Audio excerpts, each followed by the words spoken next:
1970 সালের 7ই ডিসেম্বর নির্বাচনে বঙ্গবন্ধু শেখ মুজিবুর রহমান জয়লাভ করার পরেও পাকিস্তানি প্রধানমন্ত্রী ইয়াহিয়া খান ক্ষমতা হস্তান্তর করতে নারাজ থাকেন। নিয়ম অনুযায়ী 3 মাসের মধ্যে ক্ষমতা হস্তান্তর করতে হয়। সেই নিয়ম অনুযায়ী মার্চ মাসের মধ্যে ক্ষমতা হস্তান্তর করার কথা থাকলেও সেই ক্ষমতা হস্তান্তর করে না।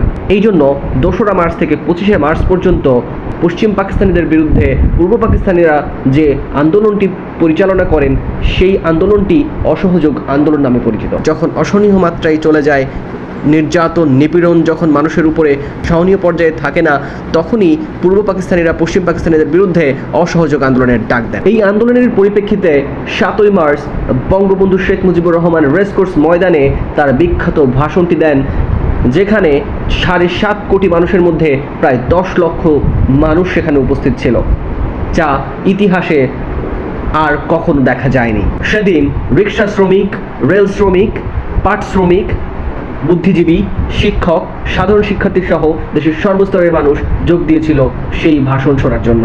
দীর্ঘ 9 মাস রক্তক্ষয়ী যুদ্ধের পরে অবশেষে 1971 সালের 16ই ডিসেম্বর বিজয় ছিনিয়ে নিয়ে আসে বাংলাদেশের দামাল ছেলেরা। এই বিজয়ে এই অসহযোগ আন্দোলনের ভূমিকা ছিল অনস্বীকার্য, আর এই আন্দোলনটিকেই বলা হয়ে থাকে অসহযোগ আন্দোলন, যা ইতিহাসের পাতায় এখনও স্বর্ণ অক্ষরে লেখা রয়েছে।